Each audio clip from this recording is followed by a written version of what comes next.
Hello everybody, welcome to Magnet Brains. मैं हूं अनीशा, आपकी अपनी English educator.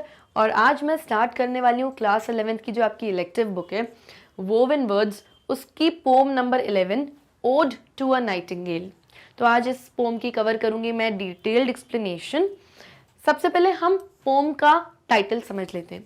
Odd to a nightingale, ये जो वर्ड है ओड, इसका क्या मतलब होता है? ओड का मतलब होता है कोई पोएट्री, कोई कविता।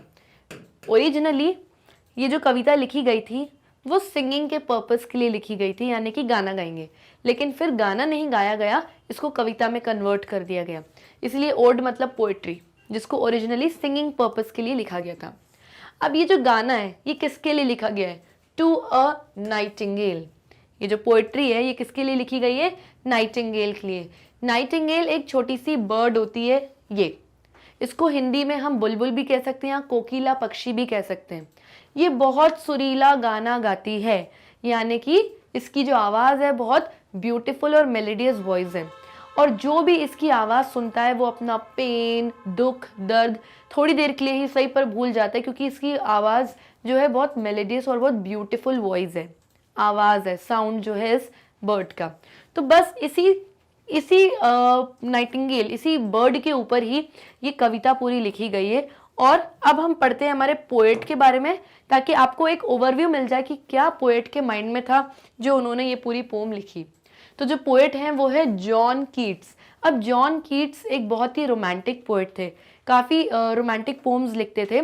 ऑल्सो इनकी एज सिर्फ 26 ईयर्स की थी जब इनकी डेथ हो गई थी, और इतनी ही कम एज में इन्होंने बहुत काम और नाम कमा लिया था।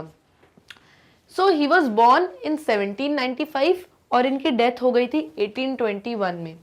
Was one of the greatest of the younger generation of English romantic poets.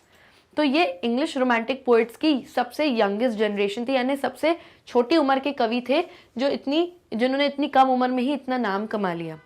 और जो ये पोम है ओड टू अ नाइटिंगेल, ये भी उस जमाने में ही लिखी गई थी जब काफ़ी रोमांटिक पोम्स लिखी जाती थी, अराउंड 18-19 सेंचुरी के आसपास।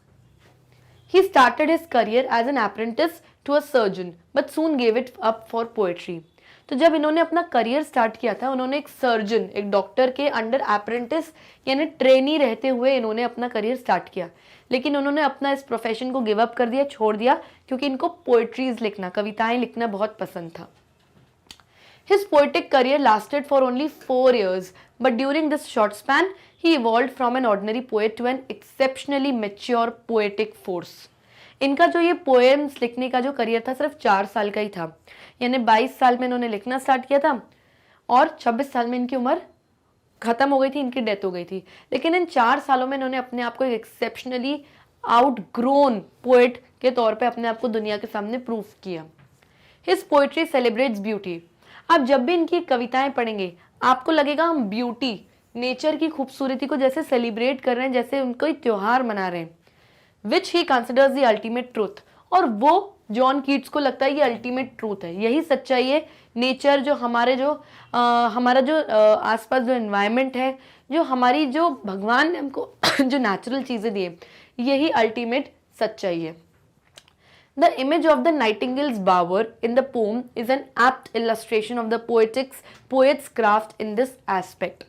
तो जब आप ये पोम पढ़ेंगे और इस नाइटिंगेल बर्ड का बावर यानी कोई शेडी प्लेस जहाँ पे आपको बहुत छांव मिलती है, तो जो नाइटिंगेल है ये बहुत ट्रीज के बुशेस के अंदर, घने जंगल के अंदर इसकी गाने की आवाज़ आ रही है किसी शेड के अंदर से, और वो एकदम एप्ट इलस्ट्रेशन, एकदम परफेक्ट इलस्ट्रेशन है पोएट के क्राफ्ट का, यानी पोएट ने जो ये पूरी कविता बनाई है उसके क्राफ्ट का, इस रिस्पेक्ट में, यानी कि इस पूरे रिस्पेक्ट में, यानी इस तौर पे पूरी।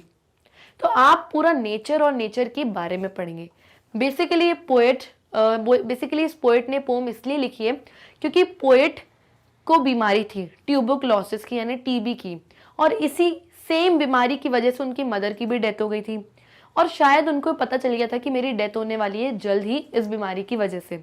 तो उन्होंने ये सब चीज़ें एक्सप्रेस करी हैं इस पोम के थ्रू कि दुनिया में लोगों के अंदर बहुत दुख, दर्द, पेन, सफरिंग, टेंशन, बीमारियां हैं, लेकिन अपने आप को नेचर की तरफ झुकाओगे, नेचर को देखोगे, तो आप थोड़ी देर के लिए ये सब चीज़ें भूल जाओगे और खुश रहोगे।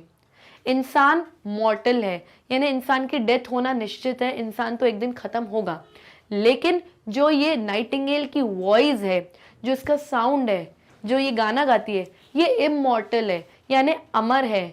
सदियों सालों से, जनरेशन से लोग इसकी आवाज को सुनते आ रहे हैं और सुख प्राप्त कर रहे हैं। This is all about our poem's overview. Now let's begin the detailed explanation of the poem. My heart aches and a drowsy numbness pains. ये माय कौन है? ये माय है हमारे पोएट। तो पोएट कहते हैं माय हार्ट एक्स, मेरे दिल में तकलीफ हो रही है, बहुत पेन हो रहा है, मुझे तकलीफ हो रही है। And a drowsy numbness pains, और ऐसा लग रहा है कि मैं ड्राउजी हो रहा हूँ, नींद में गिर रहा हूँ। नमनेस यानी मैं सुन्न हो रहा हूँ, ऐसा लग रहा है मैं नींद में गिरता जा रहा हूँ, सुन्न हो रहा हूँ, मेरा शरीर जैसे ठंडा पड़ रहा है। माई सेंस एज दो of hemlock I had drunk, और मेरे सेंस, मेरे जो इंद्रियां हैं, मेरे जो सेंस ऑर्गन्स हैं, ऐसा लग रहा है मैंने कोई हेमलॉक पी लिया है। हेमलॉक क्या होता है? A poison taken by Socrates who was a great philosopher. तो सोक्रेट्स नाम के एक बहुत पुराने फिलोसोफर थे, एक जो फिलोसोफर यानी जो बहुत थिंकिंग करते हैं, डीप थिंकिंग करते हैं, सोचते हैं और लिखते हैं। तो उन्होंने ये पॉइजन पी लिया था, ये जहर पी लिया था, हेमलॉक। और हेमलॉक एक ऐसा पेड़ भी होता है जिसमें से जहरीला रस निकलता है। तो पोएट कहते हैं कि मुझे ऐसा लग रहा है कि मैंने हेमलॉक की जहर पी लिया है, और मैंने पी लिए यानी मैंने बहुत ज़्यादा ड्रिंक कर ली है, इस वजह से मुझे नमनेस और ये ड्राउजीनेस फील हो रही है। और emptied some dull opiate to the drains. Opiate का मतलब क्या होता है? A drug related to opium, एक ऐसा ड्रग जो ओपीएम से रिलेटेड होता है, इसको हिंदी में हम कहते हैं अफीम।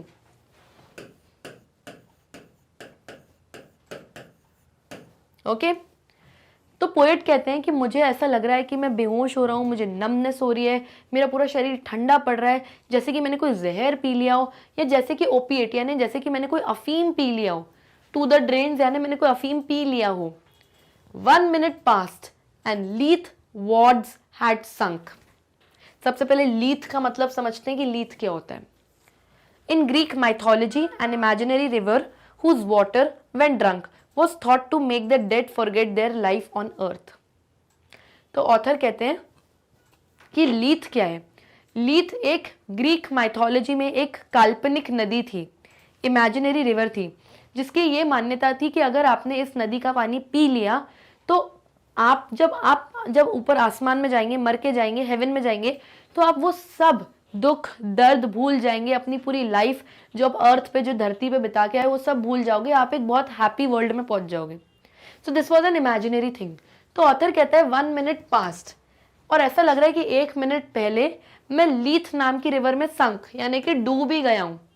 बेसिकली मुझे कुछ याद नहीं आ रहा है, मैंने ऐसा लग रहा है कि मैं नशे में हूँ, मेरा शरीर ठंडा पड़ रहा है, और जो भी मेरे दुख हैं, जो भी मेरे तकलीफ हैं, वो मुझे कुछ याद नहीं है, क्योंकि मैं लीथ नाम की इस रिवर में डूब चुका हूँ। तो मैं सब भूल गया हूँ, अपने लाइफ के पर्सनल प्रॉब्लम्स, तकलीफें, मेरी बीमारी, मैं सब भूल चुका हूँ। आगे बढ़ते। TISS not through envy of thy happy lot. अब ये टिस क्या है? टिस का मतलब है इट इज। अब इस पूरी पोम में बहुत सारे आप आर्केइक वर्ड्स पढ़ेंगे। क्या पढ़ेंगे? Archaic words. ये आउटडेटेड इंग्लिश वर्ड्स हैं जिनको यूज करा जाता था 18-19 सेंचुरी में। पुराने जमाने में TIS को इट इज ही बोलते थे, लेकिन लिखते टिस थे। ठीक है, तो बहुत सारे आर्केइक वर्ड्स पढ़ेंगे क्योंकि उस जमाने की इंग्लिश थी है, और उस जमाने की ही कविता लिखी गई है, पोम लिखी गई है, तो आप काफी सारे आर्केइक ओल्ड फैशन वर्ड्स पढ़ेंगे। तो it is not through the envy of thy happy lot. अब ये दाई क्या है? ये भी एक आर्केइक वर्ड है जिसका मतलब होता है your. But being too happy in thine happiness. अब दाइन का मतलब क्या होता है? योर्स। दाई मतलब योर, दाइन मतलब योर्स। अब इन दो लाइंस में पोएट किससे बोल रहे हैं? पोएट बोल रहे हैं इस बर्ड नाइटिंगेल से।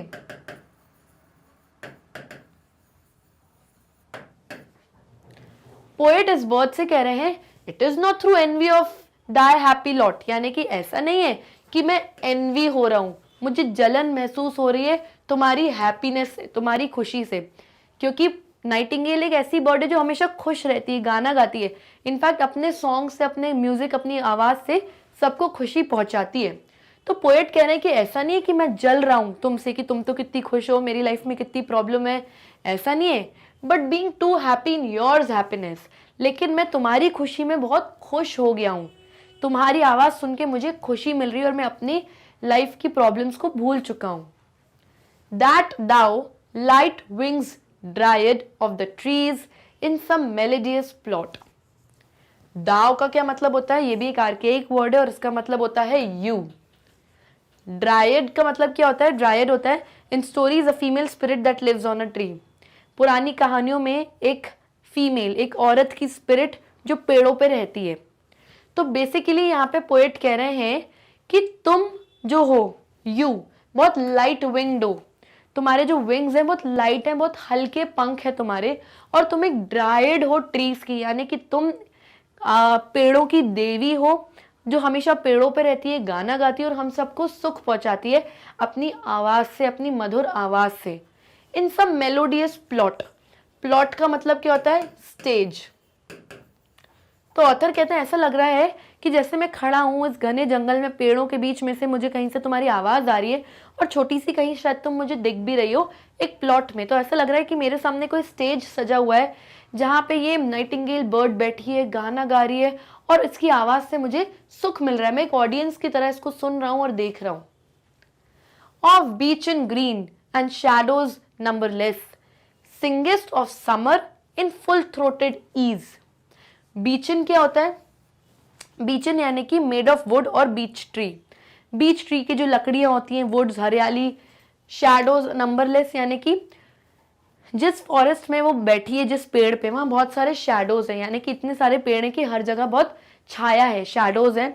और बीच इन ग्रीन यानी कि लकड़ी वकड़ी के बीच का वो पूरा उन्होंने इमेजिन किया है और बोल रहे हैं कि ऐसा लग रहा है कि इन सब के बीच में तुम बैठ के गाना गा रही हो और अपनी मधुर आवाज से मुझे सुख पहुंचा रही हो, जिससे मैं अपना सारा दुख भूल गया हूँ। Singest of summer and full throated ease, बोल रहे हैं कि जब समर सीजन होता है, जब कितनी गर्मी होती है, जब लोग परेशान होते हैं, उस वक्त भी तुम फुल थ्रोटेड ईज है, यानी कि अपनी पूरी आवाज निकाल के, अपने पूरी आवाज, अपनी पूरी वॉइस को यूज करके ईज, बड़े इजीली गाना गा लेती हो। इतनी गर्मी में जब सब परेशान होते हैं, तुम तब भी बड़ी आसानी से इजीली अपनी फुल थ्रोटेड, पूरी आवाज, खुली आवाज से बढ़िया गाना गा रही हो। तब भी इस गर्मी के बुरे परेशानी वाले मौसम में भी हमें तुम सुख पहुंचा रही हो। Oh, for a draught of vintage that hath been cooled a long age in the deep delved earth. अब ऑथर कहते हैं, सबसे पहले वर्ड्स का मीनिंग समझते हैं। ड्रॉट क्या होता है, ड्रॉट का मतलब ड्रिंकिंग, पीना। विंटेज क्या होता है, a very old wine of excellent quality, जो बहुत पुरानी वाइन होती है, लिकर होती है, अल्कोहल होता है जो बहुत एक्सीलेंट क्वालिटी की होती है, उसको हम विंटेज वाइन कहते हैं। हैथ क्या होता है, हैथ अगेन एक आर्केइक वर्ड है जिसका मीनिंग होता है हैव। ओके, तो वो कह रहे हैं कि मेरे को पीना है विंटेज वाइन, ऐसा लग रहा है कि अब मैं कोई अल्कोहल पी लूं, पुराने जमाने की एक्सेलेंट क्वालिटी की जो वो विंटेज वाइन होती है, मैं वो पी लूं। दैट हैव बीन, और वो कौन सी वाइन होनी चाहिए, that have been cooled a long age in the deep delved earth. Deep delved earth का मतलब क्या होता है, here kept cool and deep in the earth, यानी कि जो बहुत एक्सीलेंट क्वालिटी की जो वाइन्स होती हैं, पुराने ज़माने में अगर आपको गुड क्वालिटी की वाइन चाहिए तो वो लोग धरती को थोड़ा खोदते हैं और ठंडी जगह, क्योंकि धरती के अंदर काफ़ी ठंडक रहती है, तो वहाँ पे इन वाइन्स को बॉटल्स के अंदर करके बंद कर देते हैं और कई सालों तक रखते हैं, तो वो एक गुड क्वालिटी वाइन में कन्वर्ट हो जाती है। तो ऑथर कहते हैं कि मुझे वो विंटेज वाइन पीनी है जिसको कूल डाउन करा गया है, जिसको ठंडा रखा गया है डीप डेल्व्ड अर्थ में, यानी कि बहुत गहरी धरती में ठंडक पहुंचाई गई है और वो बहुत गुड क्वालिटी की वाइन है, तो मुझे वो पीनी है। Testing of flora and the country green, लेकिन जब मैं उसको टेस्ट करूं उस वाइन को, तो उसका टेस्ट फ्लोरा होना चाहिए, यानी फ्लावर्स का टेस्ट आना चाहिए मुझे उस वाइन में, या कंट्री ग्रीन यानी कि इस पूरे जंगल की ग्रीनरी, जो ग्रीनरी का टेस्ट है, जो फ्लावर्स का टेस्ट है, मुझे वो टेस्ट चाहिए, यानी कि कहीं ना कहीं पोएट को यहाँ पे नेचर का टेस्ट चाहिए। Dance and Provençal song and sunburnt mirth, Provençal क्या होता है? District of France known for its grape wines. Provençal एक फ्रांस की डिस्ट्रिक्ट है जो अपनी ग्रेप वाइन्स के बारे में बहुत फेमस है। अब जो वाइन होती है वो ग्रेप्स, अंगूरों, सड़े हुए अंगूरों से बनाई जाती है। तो बेसिकली यहाँ पे अल्कोहल की बात हो रही है।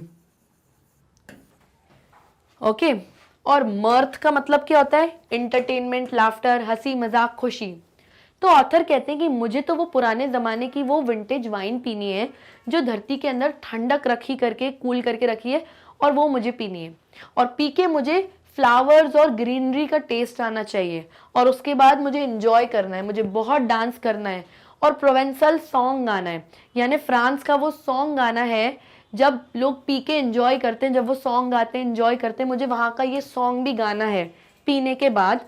एंड सनबर्न्ट मर्थ, और सनबर्न्ट यानी धूप में सनबर्न मुझे एंजॉय करना है। धूप में भले मैं काला हो जाऊं, भले मुझे टैनिंग हो जाए, पर मर्थ करनी है मुझे। यानी मुझे अपना एंटरटेनमेंट करना है, मुझे लाफ्टर करना है, मुझे एंजॉय करना है, मुझे बस खुश रहना है। बेसिकली पोएट का मतलब यहाँ पे क्या है? मुझे बस खुश रहना है। जैसे ये नाइटिंगेल इतनी खुश है वैसे मुझे भी खुश रहना है। O for a beaker full of the warm South, full of the true, the blushful Hippocrene. अब हिपोक्रीन का मतलब क्या होता है? A fountain in Mount Helicon associated with poetry.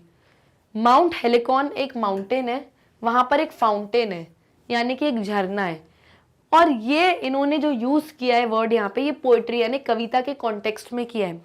Here it refers to the wine that inspires poetic ability. यहाँ पे उन्होंने हिपोक्रीन को वाइन के तौर पे कंसिडर किया है, अल्कोहल के तौर पे, और जिसको पी के एक बहुत अच्छी कविता इंसान लिख सकता है। तो पोएट कहते हैं कि मुझे बीकर, फुल बीकर यानी मुझे पूरा ग्लास पीना है उस विंटेज वाइन का जिससे ब्लशफुल हिपोक्रीन हो, यानी कि और एक ऐसे फाउंटेन से मुझे पूरा लिकर, पूरा अल्कोहल पीना है जिससे मैं ब्लशफुल हो जाऊं, यानी मेरा ब्लश होने लगे, यानी मेरे चीक्स लाल लाल होने लगे। क्योंकि ये जो वाइन है ये रेडिश वाइन है, रेड वाइन की बात हो रही है। तो कह रहे मैं पी लूं इतनी वाइन पूरा ग्लास भर के कि मैं ये रेड वाइन पी के मेरे भी चीक्स पूरे रेड हो जाएं। With beaded bubbles winking at the brim. Brim क्या होता है? जैसे कि ये एक आपका ग्लास है, तो बिल्कुल टॉप तक जब कोई चीज भर जाती है तो बिल्कुल एज तक, उसको हम कहते हैं ब्रिम, यानी कि उसके बिल्कुल एज तक, आखिरी तक। तो जब हम वाइन पीते हैं, जब हम बियर पीते हैं, तो उसके अंदर, हम पीते नहीं है मतलब हमने देखा है लोगों को पीते हुए, तो उसके अंदर क्या होता है, ऐसे बबल्स आते हैं ऊपर से, ऐसे फिज आती है जैसे कोल्ड ड्रिंक में भी आती है। तो वो कह रहे हैं कि वो ब्रिम तक पूरे बबल्स आ जाए, यानी मुझे पूरा फुल पीना है। And purple stained mouth. अब पर्पल स्टेन्ड माउथ क्या होता है? अब यहाँ दूसरी बात बोल रहे हैं पोएट। वो कह रहे हैं कि जब हम जहर पी लेते हैं, तो जब इंसान जहर पॉइजन पीता है तो उसका मुंह बिल्कुल नीला टाइप का हो जाता है, तो उसको उन्होंने पर्पल स्टेन्ड माउथ कहा है। तो ऑथर कहते हैं अब मुझे फीलिंग आ रही है कि मैं अपना पर्पल स्टेन्ड माउथ कर लूं, यानी शायद जहर पी लूं मैं, दैट आई माइट ड्रिंक, यानी जो मैं पी लूं, and leave the world unseen, और बिना इस दुनिया को, इस धरती को देखे धरती छोड़ के चला जाऊं। अब इतनी सैड बातें वो इसीलिए बोल रहे हैं क्योंकि उनको अपनी ये टीबी की बीमारी के बारे में शायद पता चल गया था और वो सैड फील करे, तो इसी बीमारी की वजह से उनकी मदर की भी डेथ हुई थी और खुद भी उनकी 26 ईयर्स की एज में डेथ हो ही गई थी। तो वो कह रहे हैं ऐसा लग रहा है कि मैं जहर पी लूं और इस दुनिया को छोड़ के कहीं चला जाऊं। And with thee fade away into the forest dim. ये दी क्या है? दी भी एक आर्केइक वर्ड है जिसका मीनिंग होता है यू, तो इसका मीनिंग है यहाँ पे यू। अब ये यू कौन है? यू है वो नाइटिंगेल बर्ड। तो यहाँ पे जो पोएट है वो नाइटिंगेल बर्ड को बोल रहे हैं कि ऐसा लग रहा है कि मैं पी के बिल्कुल मधोशी में चला जाऊं और दुनिया को सब कुछ छोड़ जाऊं और मैं तुम्हारे साथ फेड अवे हो जाऊं, यानी तुम्हारे साथ इस फॉरेस्ट डिम, क्योंकि फॉरेस्ट में बहुत अंधेरा होता है क्योंकि बहुत बहुत पेड़ होते हैं वहां पे, ज्यादा सनलाइट वहां पहुंच नहीं पाती है। तो वो कह रहे हैं कि इस अंधेरे फॉरेस्ट में, इस घने जंगल में मैं नाइटिंगेल बर्ड तुम्हारे साथ फेड अवे हो जाऊं, यानी तुम्हारे साथ कहीं घूम जाऊं, क्योंकि तुम्हारे पास रहने से और तुम्हारी आवाज सुनने से मुझे खुशी मिल रही है और मैं अपनी लाइफ का दुख दर्द पेन भूल गया हूं। तो मुझे ऐसा लग रहा है कि मैं तुम्हारे साथ कहीं गायब हो जाऊं, फेड हो जाऊं, यानी तुम्हारे साथ कहीं इस घने जंगल में घूम जाऊं। Fade far away, dissolve and quite forget. तो ऑथर बोलते हैं मैं कहीं फेड हो जाऊं, फार अवे, कहीं दूर तुम्हारे साथ घूम जाऊं, डिजॉल्व हो जाऊं, यानी कि इस घने जंगल में ऐसे मिक्स हो जाऊं कि किसी को ना मिलूं। क्वाइट फॉरगेट, और सब फॉरगेट कर जाऊं, सब भूल जाऊं, अपने सारे दुख दर्द, पेन, सफरिंग, डिजीजेस, सब फॉरगेट, सब भूल जाऊं। What thou among the leaves hast never known. Thou भी एक आर्केइक वर्ड है जिसका मतलब होता है you. Hast भी एक आर्केइक वर्ड होता है जिसका मतलब होता है have. तो इसका मतलब है that you among the leaves have never known. तो जो पोएट है वो नाइटिंगेल को इस लाइन में बोल रहे हैं कि इन घने जंगलों की पेड़ों में जो तुम रहती हो, गाना गाती हो, ये शायद तुम्हें कभी पता ही नहीं चला होगा कि हम इंसानों की लाइफ में कितनी सफरिंग्स हैं, कितना पेन है, कितना दुख है, कितना दर्द है, क्योंकि तुम तो खुशियों से भरी हो, लोगों को खुशियां देती हो। The weariness, the fever and the freight. अब पोएट कह रहे हैं नाइटिंगेल से कि तुम्हें वेरीनेस, फीवर और फ्रेट के बारे में कुछ नहीं पता। वेरीनेस का मीनिंग क्या होता है? वेरीनेस मतलब टायर्डनेस, यानी थकावट। जो इंसान अपनी जिंदगी में काम कर करके थक गया है, तुम्हें उसके बारे में कुछ नहीं पता नाइटिंगेल। फीवर यानी बीमारी, दुख दर्द, तुम्हें इसके बारे में कुछ नहीं पता। फ्रेट, फ्रेट यानी वरी, टेंशन, चिंता। जितनी लोगों की लाइफ में चिंता है, वरीज हैं, तुम्हें उसके बारे में कुछ नहीं पता। तो पोएट ये सारी चीजें बोल रहे हैं नाइटिंगेल को कि तुम्हें कुछ नहीं पता इन घने जंगलों में, क्योंकि तुम खुशियों से भरी और लोगों को खुशियां पहुंचाती हो। तो मैं तुम्हारे साथ कहीं घूम जाना चाहता हूं ताकि मैं इन सब चीजों को पीछे छोड़ के तुम्हारे साथ एक खुशी एक्सपीरियंस करूं, तुम्हारी आवाज सुन के। Here, where men sit and hear each other groan, where palsy shakes a few sad last grey hairs. Groan का मतलब क्या होता है? Make a deep sound while conveying pain. जब आप किसी के साथ बैठे हो, अपनी पेन, अपनी तकलीफ के बारे में उनको शेयर कर रहे हो, तो आप ग्रोन करते हो, यानी अंदर ही अंदर से रोते हो और वैसी आवाज आपकी आती है। पैल्सी का मतलब क्या होता है? पैरालिसिस। जो पैरालिसिस की बीमारी होती है जिसमें इंसान को लकवा हो जाता है, उसे हम पैरालिसिस कहते हैं। तो ऑथर कहते हैं, यहाँ पे पोएट कहते हैं कि यहाँ मेन सेट, यहाँ पे इन घने जंगलों में, यहाँ पे पेड़ों के नीचे लोग आते हैं, बैठते हैं और एक दूसरे को ग्रोन करते हैं, यानी अपनी तकलीफें बताते हैं। Where palsy shakes a few, और कुछ लोगों को तो बीमारी है पैल्सी यानी पैरालिसिस जैसी, जो कि बहुत सैड है। कुछ लोग आते हैं अपनी सैड बातें बताते हैं। लास्ट ग्रे हेयर्स मतलब यहाँ पे ओल्ड पीपल को बोला गया है। जब आप ओल्ड हो जाते हो, बूढ़े हो जाते हो, तो आपके ग्रे बाल, वाइट सफेद बाल हो जाते हैं। तो वो कह रहे हैं बूढ़े लोग यहाँ पे आते हैं, सैड बातें करते हैं कि पता नहीं कितने दिन दुनिया बची है, जिंदगी बची है, और इसी तरीके की सैड और नेगेटिव बातें ही करते हैं। तो लोग, तो यहाँ पे पोएट कह रहे हैं कि ये सारी चीजें जो लोगों की लाइफ में, ह्यूमंस की लाइफ में, नाइटिंगेल तुम्हें वो नहीं पता, लेकिन मैं ये सब चीजें पीछे छोड़ के तुम्हारे साथ इन घने जंगलों में कहीं घूम हो जाना चाहता हूँ ताकि मुझे खुशी मिले। Where youth grows pale and spectre thin and dies.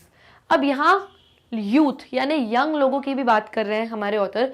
कह रहे हैं यूथ ग्रोस पेल, यानी कि यहाँ पे तो यंग लोगों की लाइफ में भी इतनी तकलीफें हैं, वो पेल हो जा रहे हैं, यानी कि काम कर करके, टेंशन कर करके पीले हो जा रहे हैं। एंड स्पेक्टर थिन यानी एक्सट्रीमली थिन एंड स्कैरी, इतने पतले हो जा रहे हैं कि डरावने, स्कैरी लगने लगे हैं, और आखिरी में वो भी मर ही जाते हैं ये यंग लोग।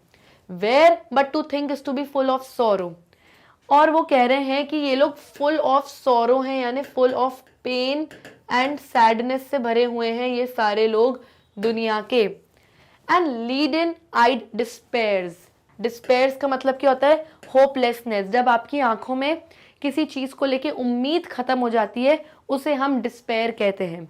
तो ऑथर कहते हैं कि मैं जब इन लोगों की आंखें देखता हूं तो मुझे इनकी आंखें डिस्पेयर यानी होपलेसनेस, बिना किसी उम्मीद के और पॉजिटिविटी के दिखाई देती हैं। Where beauty can not keep her lustrous eyes और new love pine at them beyond tomorrow. ये पाइन का मतलब क्या होता है? पाइन का मतलब टू फील वेरी सैड, जब आप किसी चीज के बारे में बहुत बुरा फील कर रहे हो। तो ऑथर यहाँ पे ब्यूटी को बोल रहे हैं विमेन, वुमन। एक लेडी एक वुमन से कंपेयर कर रहे हैं कि जो ब्यूटी है, जितने भी ब्यूटीफुल औरतें हैं, can not keep her lustrous eyes, वो हमेशा अपनी लस्ट्रस, चमकीली आंखें हमेशा नहीं रख सकती, यानी कि वो हमेशा यंग ब्यूटीफुल नहीं रह सकती, क्योंकि ब्यूटी भी फेड होगी एक दिन, हमारी सुंदरता भी खत्म होगी। लेकिन तुम्हारी जो ये ब्यूटीफुल वॉइस है नाइटिंगेल, ये कभी खत्म नहीं होगी, ये अमर है, ये इमॉर्टल है। और न्यू लव, ये न्यू लव यानी कि जो नए लड़के लड़की आपस में जो प्यार कर रहे हैं, जो नए कपल्स हैं वो भी दुख मना रहे हैं एट देम बियॉन्ड टुमारो, ये सोच के कि कल हम बूढ़े हो जाएंगे, कल हम इतने सुंदर नहीं रहेंगे। ये सारे दुख और दर्द, ये सारे टेंशन्स और प्रॉब्लम्स इंसानों की लाइफ में हैं। हम इंसान मॉर्टल हैं, यानी कि हम एक दिन मरेंगे, हमारी एक दिन डेथ होना निश्चित है, हमारी ब्यूटी, हमारी एज सब एक दिन खत्म होगी। लेकिन ऑन दी अदर हैंड तुम्हारी जो ये वॉइस है, ये लोग सदियों सालों से, हिस्ट्री से अभी तक सुनते हुए आ रहे हैं, लेकिन तुम्हारी आवाज की जो खूबसूरती और जो तुम्हारी आवाज है वो कभी नहीं मर सकती।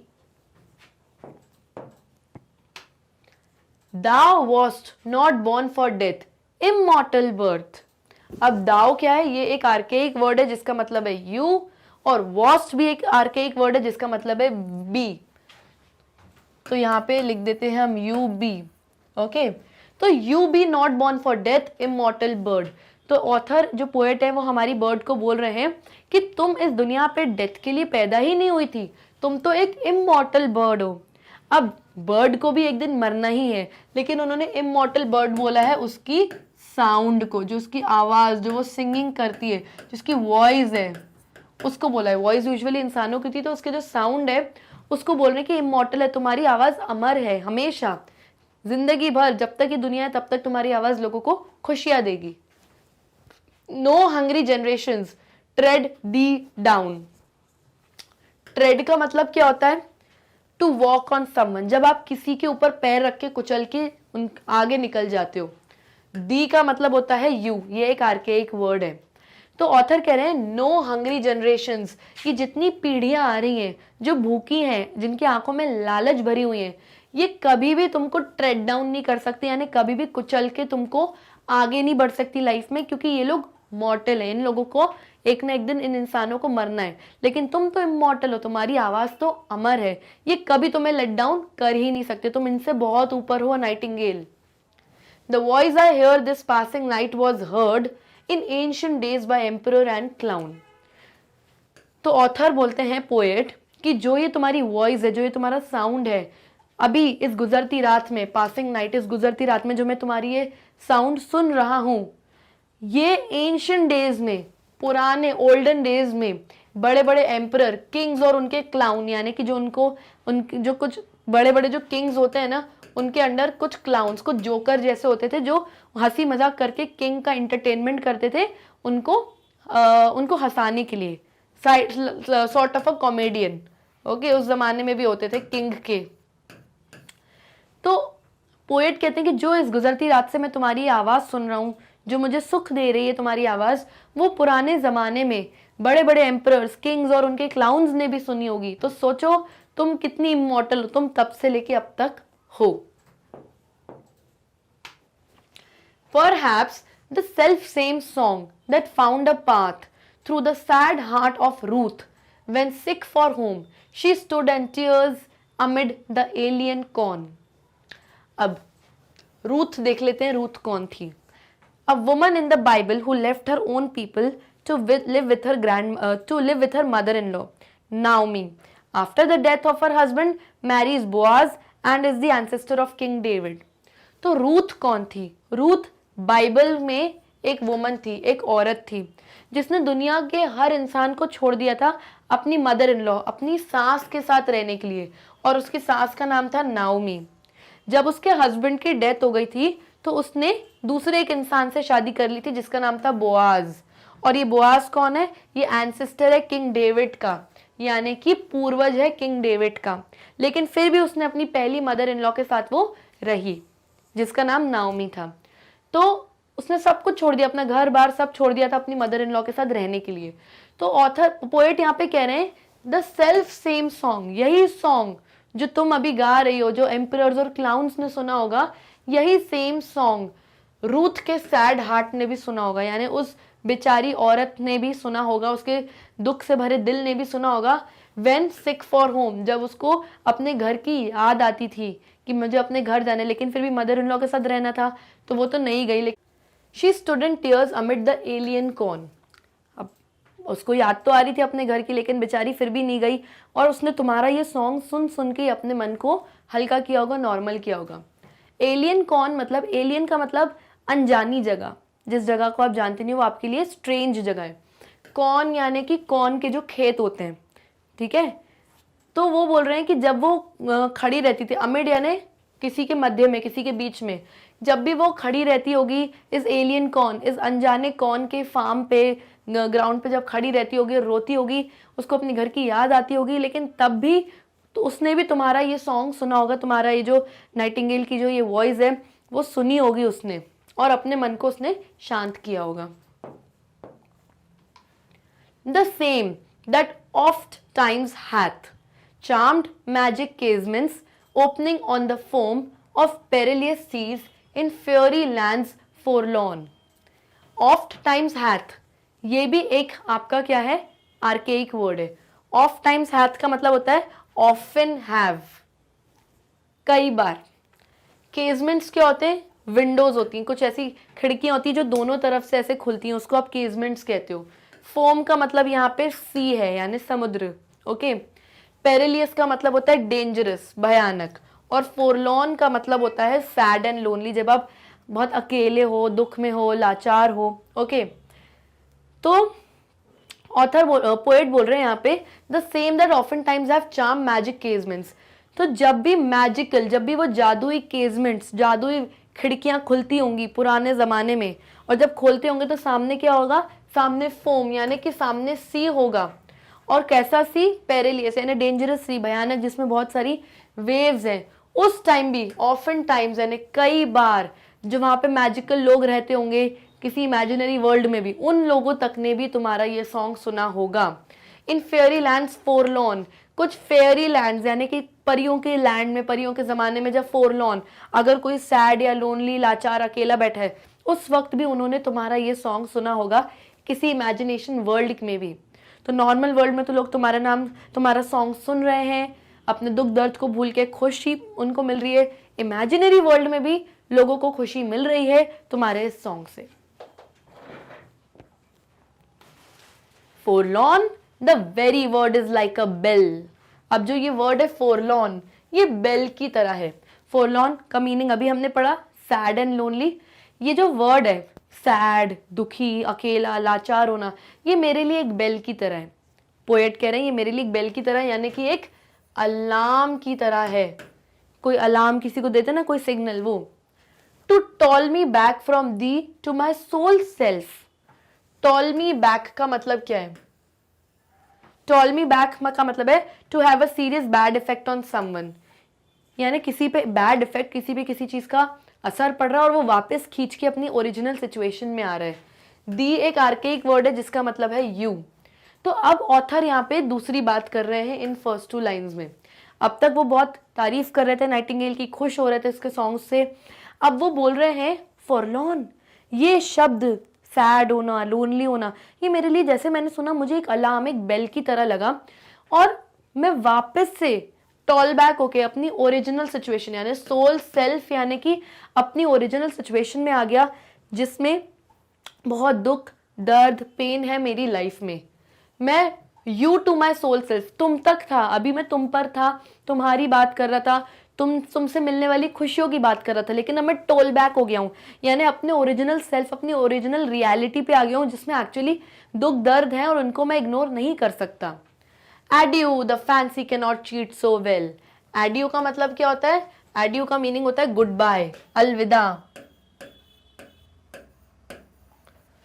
ठीक है।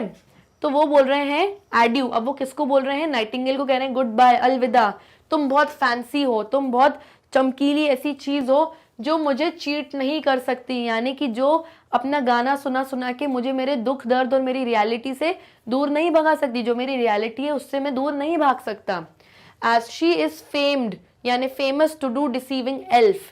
फैम्ड का मतलब क्या है, फेमस फॉर, जो किसी चीज के लिए बहुत फेमस है, और एल्फ का मतलब होता है a kind of fairy in folk tales, एक तरीके की परी जो पुरानी काल्पनिक कहानियों में होती थी।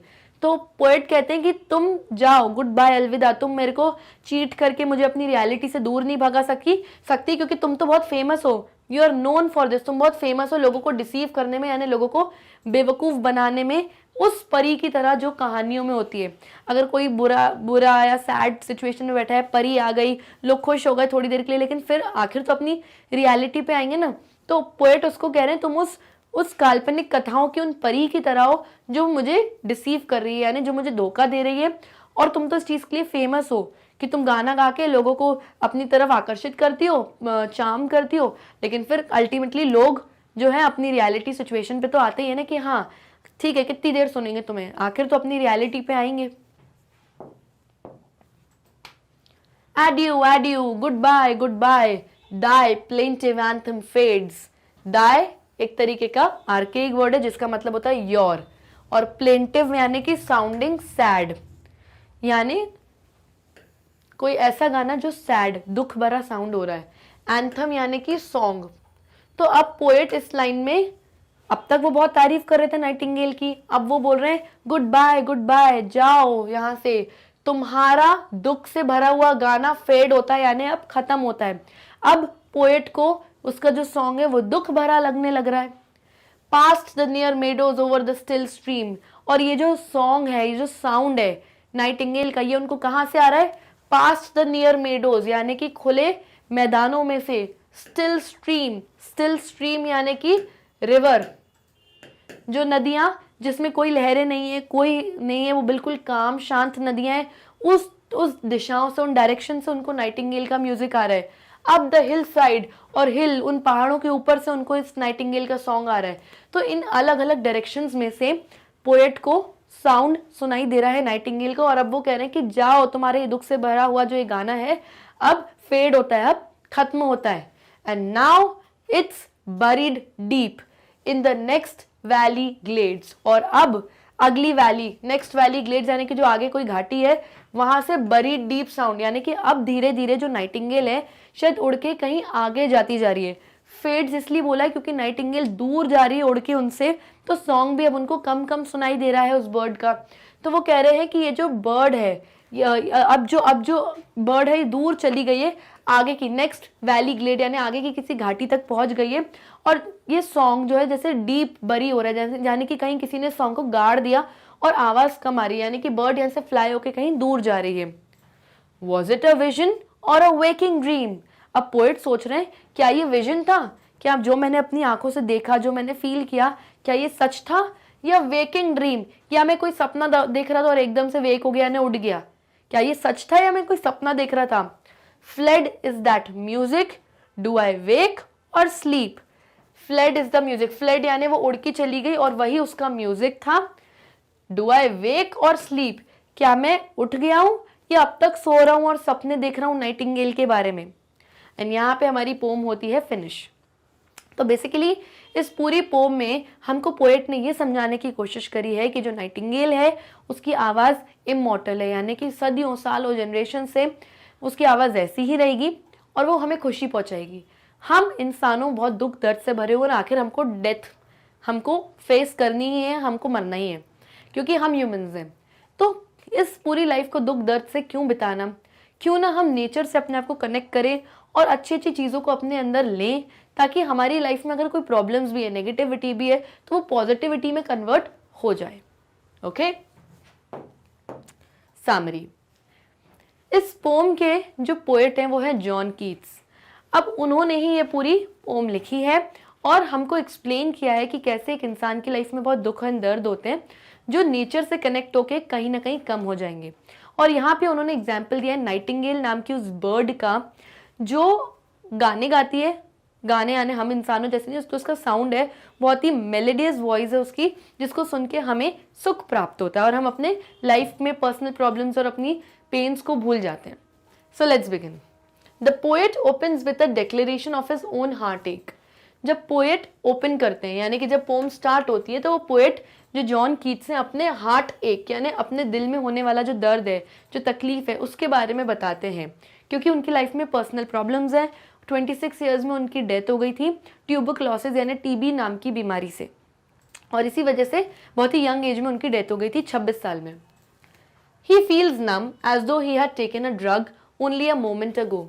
तो पोएट को बहुत नम्ब यानी ऐसा लगता है कि मैं सुन्न पड़ गया हूँ, मेरा शरीर बिल्कुल ठंडा हो गया है और 1 सेकंड पहले जैसे मैंने कोई ड्रग पी लिया है। He is addressing a nightingale he hears singing somewhere in the forest and says that his drowsy numbness is not from envy of the nightingale's happiness, but rather from sharing it too completely. He is too happy that the nightingale sings the music. तो author poet यहाँ पे बोलते हैं, वो Nightingale को बोल रहे हैं कि भाई मैं नाइटिंगेल को समवेयर फॉरेस्ट यानी जंगल के बीच में से मुझे उसकी गाने गाने की आवाज़ आ रही है और मुझे ड्राउजी नम्बनेस सी फील हो रही है, ऐसा लग रहा है मैं उसके गाने में इतना खो गया हूँ कि मैं ड्राउजी हो रहा है, ऐसा मुझे नींद आ रही है और मैं नम यानी कहीं ठंडा पड़ गया हूँ, मेरा शरीर बिल्कुल ठंडा हो गया, मैं नम हो गया हूँ यानी सुन्न हो गया हूँ। और इस बात से कि भाई नाइटिंगेल सॉन्ग गा रही है, मुझे उससे एनवी यानी जेलसी या जलन नहीं हो रही है, क्योंकि मैं तो बहुत खुश हूँ उसकी खुशी में, क्योंकि वो गाने गा रही है, खुश है, दूसरों को भी खुशी पहुंचा रही है, तो मैं भी उसके साथ कंप्लीटली खुश हूँ। ही इज यानी पोएट इज टू हैप्पी, वो भी बहुत खुश है नाइटिंगेल से क्योंकि वो म्यूजिक गा रही है। इन द सेकेंड स्टैंजा, जब पोम का सेकेंड स्टैंजा हम पढ़ते हैं, the poet expresses his wish for wine. Poet अपनी इच्छा जता रहे हैं कि मुझे वाइन यानी अल्कोहल पीना है, that would taste like flowers, और उसका टेस्ट फ्लावर्स और ग्रीनरी यानी कि हरे भरे पेड़ पौधों जैसा उसका टेस्ट होना चाहिए। यानी यहाँ पर भी पोएट कहना चाहते हैं कि नेचर से जुड़े रहो, अगर वाइन भी पी रहे हो तो उसको टेस्ट नेचर का ही चाहिए। And let him leave the world unseen and disappear into the dim forest of the Nightingale. तो पोएट कहते हैं मैं कोई वाइन पी लेना चाहता हूँ जिसमें नेचर का टेस्ट आए, और मेरी लाइफ में इतने दुख दर्द तकलीफें हैं कि मैं इस डिम फॉरेस्ट, इस घने जंगल में नाइटिंगेल के साथ कहीं गुम हो जाऊं, ताकि मैं अपनी लाइफ की सारी प्रॉब्लम्स भूल जाऊं और उसके सिर्फ म्यूजिक को सुनता रहूं। इन द थर्ड स्टैंजा, जब थर्ड स्टैंजा की बात होती है, he explains his desire to fade away, saying he would like to forget the troubles in Nightingale has never known। तो पोएट थर्ड स्टैंजा में बोलते हैं कि मेरी डिजायर, मेरी इच्छा है कि मैं फेड अवे हो जाऊं, यानी कि इस नाइटिंगेल के साथ कहीं गायब हो जाऊं, एंड फॉरगेट द ट्रबल्स, और जितनी ट्रबल्स है मेरी लाइफ में वो सब कुछ भूल जाऊं। ये वो ट्रबल्स है जो नाइटिंगेल को पता भी नहीं है, नाइटिंगेल हैज नेवर नोन। और क्या ट्रबल्स है जो नाइटिंगेल को नहीं पता? द वेरीनेस यानी इंसान सारा दिन काम करके कितना थक जाता है, द फीवर यानी तबीयत खराब होना, बीमारियां जो इंसान की लाइफ में वो, एंड द फ्रेट, फ्रेट यानी वरी, टेंशन, जो चिंताएं एक इंसान की लाइफ में, वो सारी चीज़ें तो नाइटिंगेल को पता ही नहीं है। और मैं ये सारी चीज़ें पीछे छोड़ के नाइटिंगेल के साथ घने जंगल में कहीं गुम हो जाना चाहता हूँ। The poet tells a nightingale to fly away and he will follow not through alcohol but through poetry which will give him viewless wings। तो पोएट कहते हैं नाइटिंगेल को कि तुम उड़ जाओ, कहीं फेड हो जाओ, गायब हो जाओ, और मैं तुमको फॉलो करूंगा, यानी मैं तुम्हारे पीछे पीछे आऊंगा, अल्कोहल के थ्रू नहीं, दारू पी के नहीं, बट थ्रू पोएट्री, अपनी कविताओं के थ्रू। मैं कविताओं में तुम्हें इमेजिन करता हूँ, which will give me व्यूलेस wings, और इससे मुझे विंग्स यानी उड़ने के पंख मिल जाएंगे जो व्यूलेस है यानी लोगों को दिखाई नहीं देंगे, लेकिन मुझे ऐसी फील आएगी कि मैं उड़ रहा हूँ, यानी समवेयर मैं अपनी लाइफ में खुश हूँ और उस मोमेंट को एंजॉय कर रहा हूँ। इन द सेवेंथ स्टैंजा, जो लास्ट का जो सेवेंथ स्टैंजा है, द स्पीकर या जो हमारे पोएट हैं, tells the Nightingale that it is immortal. Last में पोएट बोलते हैं कि जो नाइटिंगेल है वो इमॉर्टल है यानी अमर है।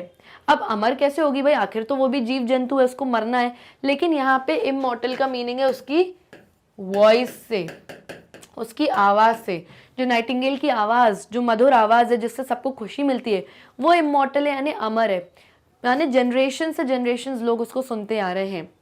He says that the voice he hears singing has always been heard by ancient emperors and clowns by homesick Ruth। तो यहाँ पे पोएट बोलते हैं कि ये जो आवाज़ मैं आज सुन रहा हूँ, ये नाइटिंगेल की, इस बुलबुल पक्षी की, कोकिला पक्षी इसको हिंदी में कहते हैं, ये सदियों पहले बड़े बड़े एम्परर्स, राजाओं ने, और उनके क्लाउन्स यानी कि वो राजाओं के अंडर वो लोग जो हंसी मजाक करके राजा को हंसाने का काम करते हैं, उन क्लाउन्स, उन जोकरों तक ने भी ये सॉन्ग सुना होगा। और होमसिक रूथ, रूथ एक औरत थी बाइबल में जिसने अपने हस्बैंड की डेथ के बाद अपना घर बार छोड़ दिया, सब छोड़ दिया, और डिसाइड किया कि मैं अपनी मदर इन लॉ, अपनी सास नाओमी के साथ ही रहूंगी, और फिर घर कभी वो वापस नहीं गई अपने। तो वो होम सिक थी क्योंकि उसको घर की याद तो आती थी, पर रहती मदर इन लॉ के साथ थी। तो पोएट कहते हैं कि उन लोगों ने, रूथ तक ने भी, जब अकेली रो रही होगी, घर की याद आ रही होगी, उन लोगों तक ने भी इन खुले जंगलों में इस नाइटिंगेल का सॉन्ग सुना होगा, यानी उस पीढ़ी से लेके आज तक मैं सुनता हुआ आ रहा हूँ। He even says that the song has often charmed open magic windows looking out over the sea। और ये भी बोला है कि जो मैजिक विंडोज़, जो भगवान की पुरानी जादुई खिड़कियाँ अगर कुछ इमेजिनरी वर्ल्ड में होती हैं और वहाँ पे सी, यहाँ पे बड़ा सा समुद्र है, वहाँ पे अगर कोई दुखी है, कोई खड़ा है, तो उन लोगों तक ने भी इमेजिनरी वर्ल्ड में इस नाइटिंगेल का सॉन्ग सुना है। दैट मीन्स इसकी वॉइस इमॉर्टल है, यानी कि अमर है, कभी नहीं मरेगी। हमारे आने वाले बाद की जो जनरेशन है वो भी इसको सुनेंगे। लेकिन हम ह्यूमंस, जो इंसान है, वो मॉर्टल है, यानी हमारी लाइफ स्पैन जो है वो फिक्स है, हमें मरना है एक दिन। लेकिन इसकी वॉइस इमॉर्टल है और हमेशा इसी तरह खुशी फैलाती रहेगी। इन द लास्ट स्टैंजा, और जो आपका लास्ट यानी जो आपका 8th स्टैंजा है, the word forlorn is like a bell to restore the poet from his preoccupation with the nightingale and back into himself. अब लास्ट स्टैंजा में एक वर्ड यूज हुआ है forlorn, इसका मीनिंग होता है सैड एंड लोनली, यानी दुखी और अकेला होना, लाचार होना। तो पोएट अब तक नाइटिंगेल के सॉन्ग को बहुत पसंद करते हैं, लेकिन फिर सडनली बोलने लगते हैं कि मैं जो प्री ऑक्यूपाइड था तुम में, जो इतना लगा हुआ था, तो अपना पूरा दिमाग तुम में मैंने लगा के रखा था कि तुम बहुत अच्छा गाती हो, करती हो, लेकिन मैं वापस से अपने रियलिटी में आया हूँ और मुझे लग रहा है कि कितना ही अच्छा गाना गा लूँ, कितना ही अच्छा तुम्हारा गाना सुन लूँ मैं, लेकिन जो मेरी सैडनेस और जो मेरा लोनलीनेस है मेरा लाइफ में, जो मेरी रियलिटी असलियत है, उसको तो नहीं भूल सकता ना मैं। As the nightingale flies farther away from him, he feels pain and says that he can no longer recall whether the nightingale's music was a vision or a waking dream. अब जो नाइटिंगेल है वो जहाँ बैठी थी वहाँ से उड़ के दूर दूर जाती जा रही है, और जो सॉन्ग पोएट सुन रहे थे वो अब धीरे धीरे ऐसा लग रहा है दूर जाके फेड हो रहा है, यानी कि अब बिल्कुल आवाज़ नहीं आ रही, और उसको अब बहुत ज़्यादा पोएट को पेन फील हो रहा है, तकलीफ फील हो रही है कि भाई अब मैं नहीं सुन पा रहा हूँ इसकी आवाज़। क्या ऐसा तो नहीं था कि मैं सच में विजन यानी खुली आंखों से उसको देख रहा था, या ये मेरी वेकिंग ड्रीम थी, या मैं सपना देखते देखते एकदम उठ गया, क्या हुआ, एकदम वो मुझसे दूर चली गई, जैसे कि मेरी खुशी मुझसे दूर चली गई। Now that the music is gone, अब क्योंकि म्यूजिक चला गया, क्योंकि नाइटिंगेल उड़ के चली गई तो आवाज भी उसकी चली गई। The poet can all recall weather he himself is awake और अस्लीप। अब पोएट ये समझ ही नहीं पा रहे कि वो अवेक हैं, जाग रहे हैं, कि अस्लीप है यानी कि सो रहे हैं, या कोई सपना देख रहे हैं। तो बेसिकली उनको बहुत तकलीफ हुई नाइटिंगेल के उड़ के जाने की। उनको ऐसा लग रहा था बस वो गाती रहे, मैं सुनता रहूं उसको और अपने दुख और तकलीफों को याद ना करूं। Okay, so this was all about the summary of the poem, and now let's start with our question and answers. Question number 1, how does the Nightingale song plunge the poet into a state of ecstasy? Plunge का meaning क्या होता है? Energetically jump. जब आप energetically एक चीज पे दूसरी चीज से कूदते हो, जंप करते हो, काफी एनर्जी फील करते हो, that is the meaning of plunge. What is the meaning of the word ecstasy? Ecstasy का मीनिंग होता है एक्सट्रीम हैप्पीनेस, जब आप बहुत खुश होते हो। तो क्वेश्चन पूछ रहा है कि ये जो नाइटिंगेल का सॉन्ग है, ये पोएट, इस सॉन्ग ने पोएट को कैसे जंप करवाया एक एक्सटेसी के स्टेट पे, यानी वो इतना दुख तकलीफ में था और ऐसा लगा कि जंप करके एकदम एक्सट्रीम हैप्पीनेस आ गई है पोएट की लाइफ में।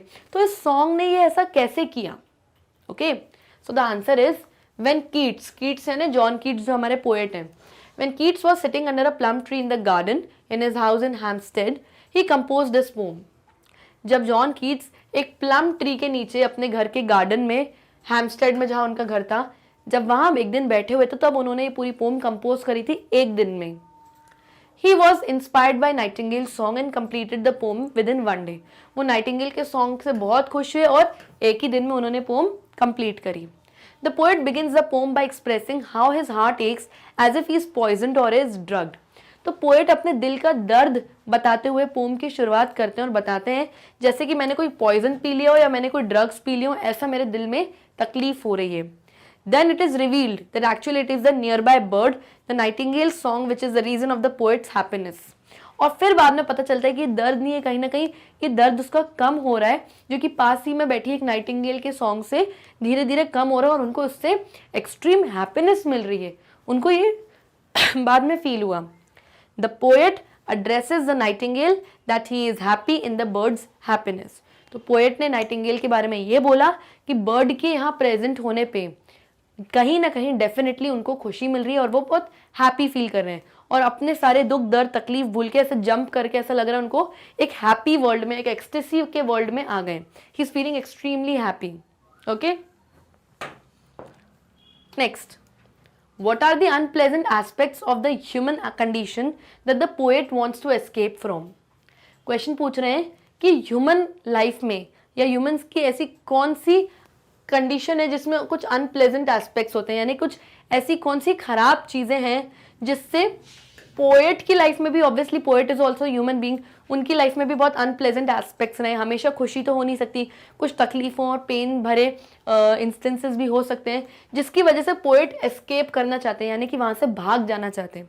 तो वो ऐसे क्या कौन से अनप्लेजेंट एस्पेक्ट्स थे जिसकी वजह से पोएट भागना चाहते थे? So the answer is poet is enjoying the song of the Nightingale. He dreams of escaping all the unpleasant and sad things that the life presents him. तो पोएट जो है वो इस नाइटिंगेल के सॉन्ग को बहुत एंजॉय कर रहे हैं, और इतना एंजॉय करें कि उनको ऐसा लग रहा है कि ये जितनी भी मेरी लाइफ में अनप्लेजेंट खराब चीज़ें हैं, टेंशन, पेन, वरी, डिजीजेस, बीमारी, मैं इन सबसे एस्केप करना चाहता हूँ, दूर भागना चाहता हूँ और इस नाइटिंगेल के साथ खुश रहना चाहता हूँ। ही wishes that he could be free like a bird and fly high without any limits. उनकी इच्छा थी कि वो इस बर्ड की तरह बिल्कुल फ्री और आज़ाद हो जाए और आसमान में बिना किसी लिमिट के उड़ें, खुश रहें। While thinking about the poem, he writes various things that human experiences and bird doesn't. और जब पोम वो लिखते हैं तो वो उसमें कई ऐसी सारी चीज़ें लिखते हैं जो एक इंसान फील करता है, बुरी चीज़ें अपनी लाइफ में, और एक बर्ड या कोई एनिमल कभी ऐसा फील नहीं करता। The bird never sits like an old man and groans about his pains. जैसे बूढ़े लोग, ओल्ड मैन आके ग्रोन करते हैं, यानी किसी को अपना दुख शेयर करके रोते हैं, अपनी तकलीफ बताते हैं, बर्ड कभी नहीं करती। बर्ड तो गाना गाती है, दूसरों को खुशी पहुंचाती है। तो पोएट इन अनप्लेजेंट चीज़ों को अपनी लाइफ से हटा के खुश होना चाहते थे और एस्केप करना चाहते थे, भाग जाना चाहते थे। Okay, next, what quality of beauty and love does the poem highlight? Poem में ब्यूटी और लव की कौन सी क्वालिटी हाईलाइट करी गई है, बताई गई है? So the answer is, in the poem, Keats tell about the problems in the life of human being when compared things with the life of a nightingale. तो पोम में पोएट ने बहुत सारी ऐसी चीज़ें बताई हैं जैसे दुख, दर्द, फीवर, पेन, तकलीफ, जो एक ह्यूमन फील करता है और फेस करता है अपनी लाइफ में, और कंपेयर करा एक नाइटिंगेल की लाइफ में कि ऐसा तो उसकी लाइफ में कुछ नहीं होता। Sitting under a tree, he was admiring the environment around him and listens that makes him happy with a bird song. और वो एक पेड़ के नीचे अपने घर के गार्डन में हमारे पोएट बैठे थे, वो लिसन करते हैं, सुनते हैं इस बर्ड के सॉन्ग को, और ये जो सॉन्ग है बर्ड का सॉन्ग उनको क्या फील कर रहा है, हैप्पी फील करवा रहा है। He was sad though, thinking one day we will all die. बल्कि पहले जब वो बैठे हुए थे तो वो बहुत सैड फील कर रहे थे, ये सोच के कि एक दिन हम सबको मरना है, क्योंकि उनको टीबी की बीमारी थी और वो 26 ईयर्स की एज में उनकी डेथ हुई भी थी। तो ये सोच के बेचारे बहुत डिप्रेस हो रहे थे कि एक दिन हम सबको मर जाना है, ये वो। लेकिन जैसे ही नाइटिंगेल का सॉन्ग सुना, he suddenly became very happy. Okay, he tells us that the world is in constant motion of change. और पोएट इस पोम में हमको बताते हैं कि ये जो वर्ल्ड है, ये जो दुनिया है, ये कांस्टेंट मोशन एंड चेंज है। कांस्टेंट मोशन यानी दुनिया हमेशा चलती रहेगी, दुनिया किसी के लिए रुकेगी नहीं, और चेंज यानी ये दुनिया में परिवर्तन होता रहेगा, चेंज होता रहेगा, दुनिया किसी के लिए नहीं रुकेगी, कोई मरे या जिए। The beauty makes him sad as it will end one day. और ये जो ब्यूटी है, ये जो खूबसूरत नेचर है, ये उसको सैड कर रहा है क्योंकि ये एक दिन खत्म हो जाएगा।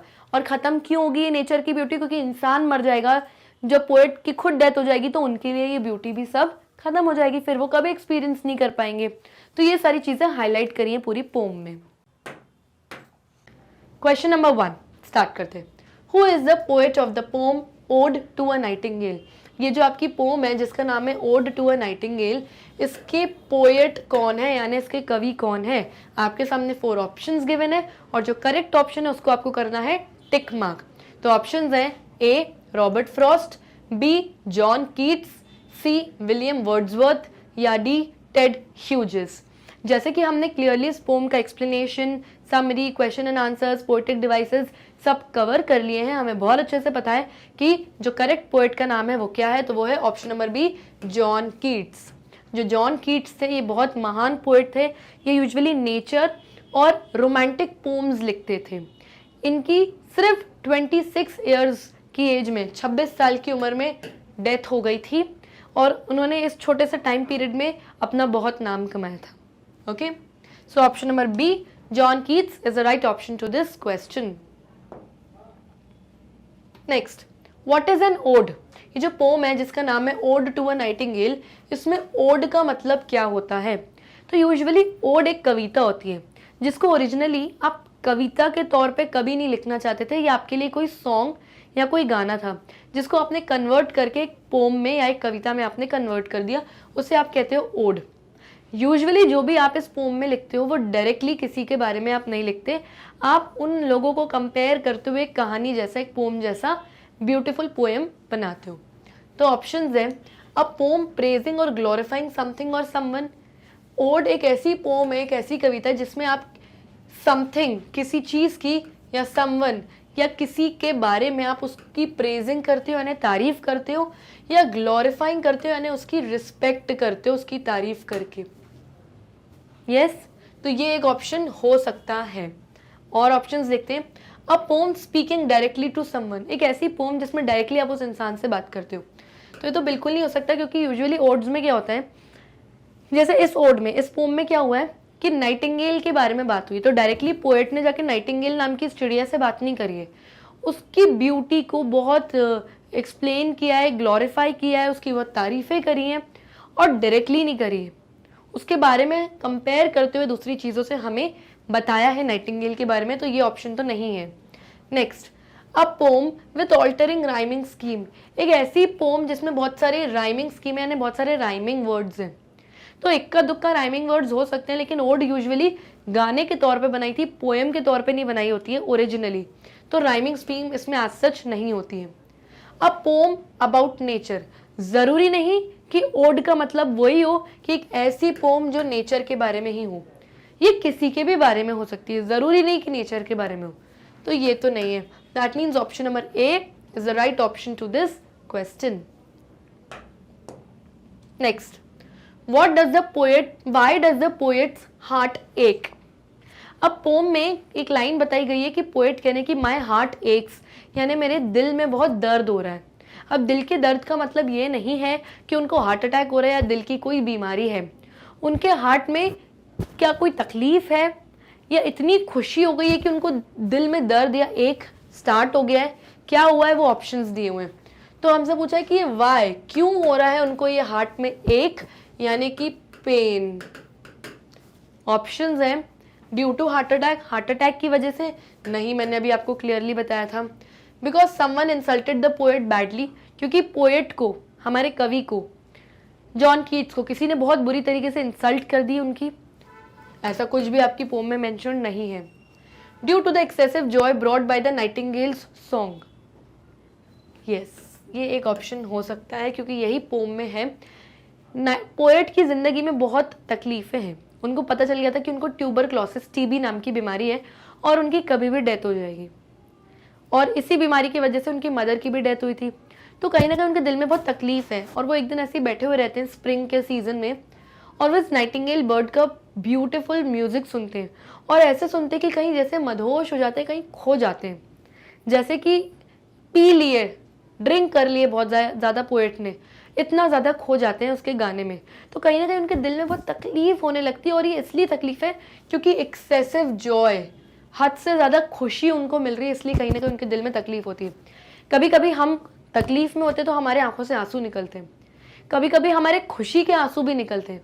तो ये वही चीज़ है, ये जो एक्सेसिव खुशी, बहुत ज़्यादा खुशी पोएट की ज़िंदगी में आई ये नाइटिंगेल का गाना सुन के, तब उन्होंने अपनी लाइफ की ये बीमारी, दुख, तकलीफ, प्रॉब्लम्स के बारे में उस वक्त सब भूल गए, इस वजह से उनका हार्ट एक हो रहा था। तो यस, यही वो आंसर है।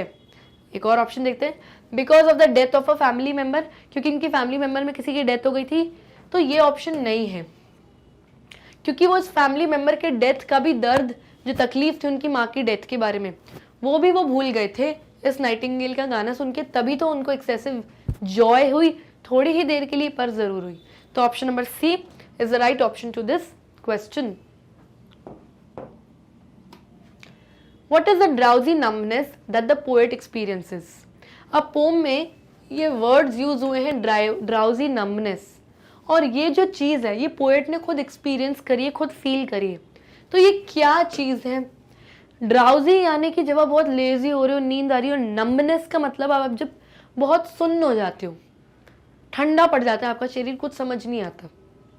तो पोएट कहते हैं कि जब मैंने इस नाइटिंगेल का गाना सुना तो मैं एक ड्राउजी नंबनेस में चला गया, ऐसा लग रहा है मैं सो गया, कहीं खो गया, मेरा शरीर ठंडा पड़ गया, क्योंकि मैं सिर्फ इस नाइटिंगेल का गाना सुन रहा हूँ और मुझे उससे खुशी मिल रही है, बहुत बहुत ज़्यादा मैं जॉय एक्सपीरियंस कर रहा हूँ। तो ऑप्शन देखते हैं, ये ड्राउजी नंबनेस क्या है? A feeling of calmness, calmness जब आप बिल्कुल काम हो जाते हो, आपको कोई फर्क ही नहीं पड़ता ना अच्छा ना बुरा, तो फीलिंग ऑफ कामनेस तो नहीं है ये। क्यों? क्योंकि काम जब आप हो जाते हो तब आप ड्राउजी यानी नींद में और लेजीनेस फील नहीं करते, आपको अच्छा बुरा कुछ फील नहीं होता। अ फीलिंग ऑफ एंगर, गुस्से का एंगर, बिल्कुल भी नहीं। A feeling of excitement, drowsy, जब आप ड्राउजी होते हो, लेजी होते हो, तो आप एक्साइटेड और इतने हाइपर एक्टिव कैसे हो सकते हो, तो एक्साइटमेंट की फीलिंग भी नहीं है। अ ड्रग्ड फीलिंग, एक ऐसी फीलिंग जिसमें आपको ऐसा लग रहा है आप ड्रग हो गए हो, आपने बहुत सारे ड्रग्स पी लिए और आप नम हो गए हो, सुन्न हो गए हो, कुछ खबर नहीं पड़ रही, आपका शरीर ठंडा पड़ गया, तो यस ये एक ड्रग्ड फीलिंग होती है और ये मेंशन भी हुआ है आपकी पोम में। So option D is the right option to this question. Next, which element most closely matches the following quote. अब ये जो कोट अभी मैं पढ़ने वाली हूँ आपके लिए, ये लाइंस हैं आपकी पोम की ही, इसका मीनिंग भी मैं आपको बताऊंगी।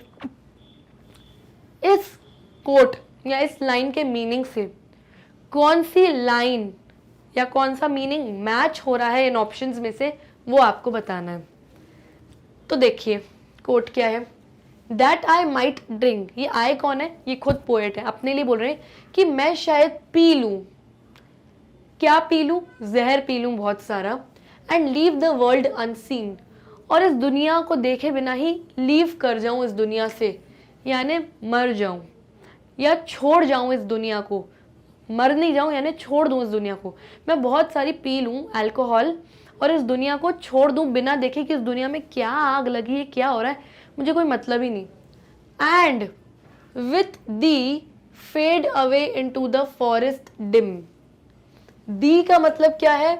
यू, और मैं तुम्हारे साथ फेड अवे हो जाऊं यानी घूम जाऊं फॉरेस्ट के डिम में, इस डिम यानी डार्कनेस से भरे फॉरेस्ट में यानी जंगल में तुम्हारे साथ कहीं फेड अवे हो जाऊं यानी घूम जाऊं। अभी तुम किसको बोल रहा है वो कि तुम्हारे साथ खो जाऊं? तो पोएट कह रहा है ये नाइटिंगेल नाम की बर्ड को। दी का मतलब यू होता है, दी एक आर्केइक वर्ड होता है, पुराने ज़माने में जो इंग्लिश यूज़ होती थी उस टाइम यू को दी बोलते थे, फिर बहुत न्यू फैशन की इंग्लिश आई तो दी को यू बोलना स्टार्ट किया, तो ये उस ज़माने की पोम है।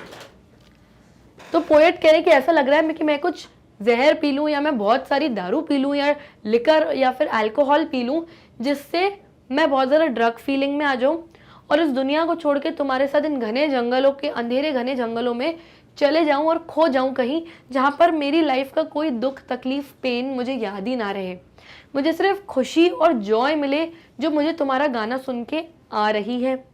यस, तो अब ऑप्शंस देखते हैं कि इस कोट का क्या मीनिंग है। The poet want to leave this world, this sad world and go deep into the forest with the nightingale where there is no pen.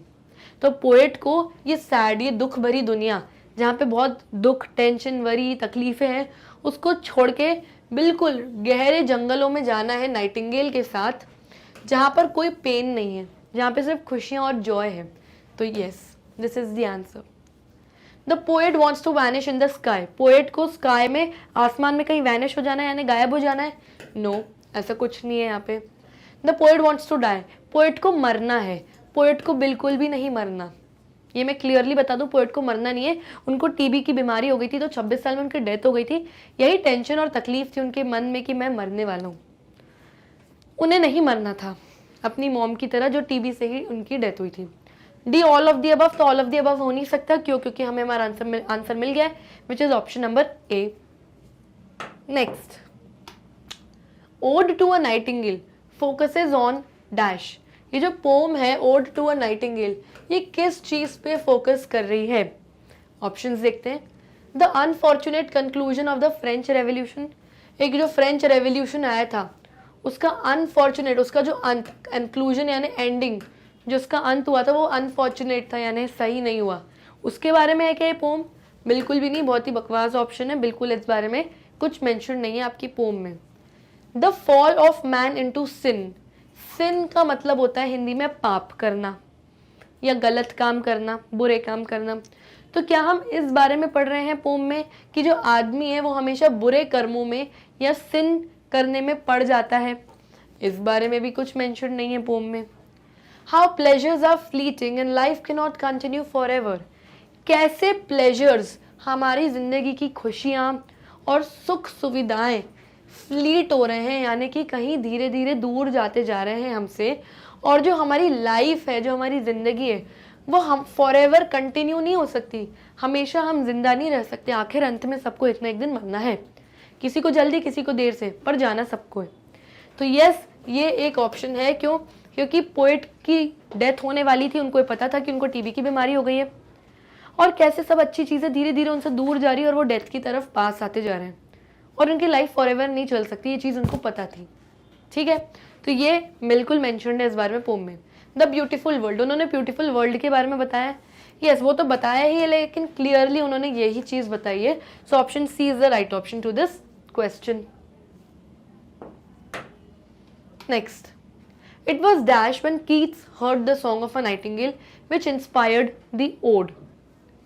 It was dash, वो कौन सा महीना या कौन सा मौसम चल रहा था जब हमारे पोएट जॉन कीट्स ने सॉन्ग सुना नाइटिंगेल नाम की बर्ड का, और सॉन्ग सुनते ही उनको कुछ इंस्पिरेशन मिली, उनको कुछ ऐसा लगा कि नहीं, मुझे एक ओड लिखनी चाहिए, यानी अब इस बारे में मुझे कुछ एक पोम, एक कविता लिखनी चाहिए। तो कौन सा मौसम चल रहा था जब उन्होंने ये कविता लिखी है, यानी ये ओड लिखी है? तो ऑप्शंस हैं, ए रेन, रेन हो रही थी उस टाइम, बारिश हो रही थी। स्प्रिंग, स्प्रिंग सीजन था, विंटर सर्दियां थी, या डी समर, गर्मियां। क्लियरली मैंने आपको बताया, पोम में भी दिया है, इट वाज समर। तो option B, sorry, it was spring, spring का मौसम था। ठीक है, so option number B, spring is the right option to this question. Spring season में होता है जब नए फ्लावर्स आते हैं, नए ब्यूटीफुल, ये फरवरी का टाइम होता है usually. Next, Lethe wards had sunk. Lethe is the name of a dash. अब ये जो लाइन है, ये लाइन आपकी पोम की लाइन है। ओके, तो इसमें शब्द आया है लीथ, तो बोल रहे हैं कि लीथ किस चीज का नेम है, यानी नाम है। तो लीथ में आपको बता दूं, एक रिवर का नाम है। ये एक इमेजिनरी काल्पनिक रिवर होती थी ओल्डन टाइम्स में। तो जॉन कीट्स जो हमारे पोएट है, वो कह रहे हैं कि मैं लीथ नाम की रिवर में डूब जाऊं। क्यों डूब जाऊं? क्योंकि मान्यता थी कि जो भी इस रिवर का पानी पी लेता है या इसमें डूब जाता है, वो अपने साथ पिछला सब कुछ भूल जाता है, चाहे अच्छा है या बुरा है। तो वो यहाँ पे इसका पानी इसलिए पीना चाहता है और डूबना इसलिए चाहता है इस लीथ नाम की रिवर में, ताकि वो अपने साथ हुए दुख, दर्द, टेंशन, तकलीफ, अपनी डेथ के बारे में सब कुछ भूल जाए। तो लीथ किस चीज का नाम है? ऑप्शन है एन एनिमल, किसी जानवर का नाम है क्या? No. God from Greek mythology, Greek mythology में किसी भगवान का नाम है क्या Lethe? No. A river, yes, अभी मैंने आपको बताया कि एक नदी का नाम है। अ माउंटेन, एक पहाड़ का नाम है क्या? नहीं। तो हमें हमारा आंसर मिल गया है, which is option number C. Next, all the serious thoughts on this earth, as Keats says, leads to। तो जो हमारे पोएट हैं जॉन कीट्स, वो बोलते हैं कि जितने भी सीरियस थॉट्स, जितने भी सीरियस विचार हमारे दिमाग में आते हैं, लीड्स टू, उसका रिजल्ट्स इन, यानी उसका क्या रिजल्ट निकलता है सीरियस थॉट्स का? ऑप्शन है फिलॉसफी। आप बहुत डीप थिंकिंग में, फिलॉसफी में ही चले जाते हो। ज़रूरी नहीं है कि अगर आप बहुत सीरियस थॉट्स कर रहे हो तो आप फिलॉसफी ही करो। फिलॉसफी यानी डीप थिंकिंग का एक प्रोसेस। बहुत सारे लोग फिलोसोफर्स होते हैं, वो बहुत डीप थिंकिंग करते हैं और लिखते हैं। तो ज़रूरी नहीं कि अगर मैं सीरियस थॉट्स कर रही हूँ तो मैं फिलॉसफी ही कर रही हूँ। डिस्पेयर, डिस्पेयर का मतलब होता है सैडनेस, यानी दुख। तो यस, कई बार बहुत ज़्यादा सीरियस थॉट्स सोच सोच के आपको, आप सैड हो जाते हो, आप बहुत दुखी हो जाते हो। तो हो सकता है कि ये आंसर हो। एंगर, गुस्सा, ज़रूरी नहीं कि आप कोई सीरियस चीज़ सोच रहे हो आपको गुस्सा ही आए, या सीरियस सोचते सोचते जॉय, हैप्पी तो नहीं हो सकते ना। सीरियस सोचते सोचते अल्टीमेटली आप सैड ही हो जाते हो, और पोम में भी इसी सैडनेस के बारे में ही बताया गया है, जैसा आपके पोएट कीट्स ने कहा है। तो ऑप्शन नंबर बी, डिस्पेयर यानी sadness, is the right option to this question. Next, perhaps the self same song, here Keats speaks about the song of dash. अब ये जो लाइन है ये आपकी पोम की लाइन है और यहाँ पे किसी सॉन्ग के बारे में बात हो रही है कि perhaps the self same song. तो यहाँ जॉन कीट्स किसके सॉन्ग के बारे में, किसके गाने के बारे में बात कर रहे हैं? तो ऑब्वियसली वो नाइटिंगेल नाम की बर्ड के गाने के बारे में बात कर रहे हैं कि सेल्फ सेम सॉन्ग, ये इसका जो सॉन्ग है सेल्फ सेम, जो ये खुद गाती है और हमेशा ऐसे ही गाती आ रही है, कभी भी इसका गाना बदला नहीं, हमेशा इसकी आवाज़ इतनी ही मीठी रही। तो ये किसके गाने की बात हो रही है? सिंगर के, किसी गायक के बारे में बात हो रही है? नो। द फेरीज, परियों के बारे में बात हो रही है? नो। एम्परर यानी किसी किंग, किसी राजा के बारे में बात हो रही है? नहीं, नो। द नाइटिंगेल, क्या ये नाइटिंगेल नाम के बर्ड के बारे में बात हो रही है? यस, उसी के गाने के बारे में इस लाइन में बात हो रही है। So option number D is the right option to this question. Next, thou wast not born for death, immortal bird. Here, immortality actually applies to. अब सबसे पहले ये देखो, ये जो लाइन है ये आपके पोम की लाइन है। इसमें आपको दो आर्केइक वर्ड्स मिलेंगे, यानी ओल्ड फैशन वर्ड्स जो पुराने ज़माने की इंग्लिश में यूज़ होते थे। सबसे पहला है दाव। दाव का मतलब क्या होता है आज के ज़माने की इंग्लिश में? यू। दूसरा वर्ड है वॉस्ट। वॉस्ट भी एक आर्केइक वर्ड है जिसका आज के ज़माने की इंग्लिश में मीनिंग होता है वर। ठीक है, फिर एक वर्ड आया है इमॉर्टल। इमॉर्टल का मतलब होता है अमर, यानी वो इंसान या वो चीज जो आजीवन जिंदा रहेंगे, ये कभी मर नहीं सकते। They will be alive in this world forever. Okay, अब समझते हैं। You were not born for death, immortal bird. तुम मौत के लिए या मरने के लिए पैदा नहीं हुई थी, अमर पक्षी, यानी अमर बर्ड नाइटिंगेल। तो इस लाइन में इमॉर्टैलिटी यानी अमर होने के लिए एक्चुअली ये चीज़ किस पर अप्लाई हो रही है?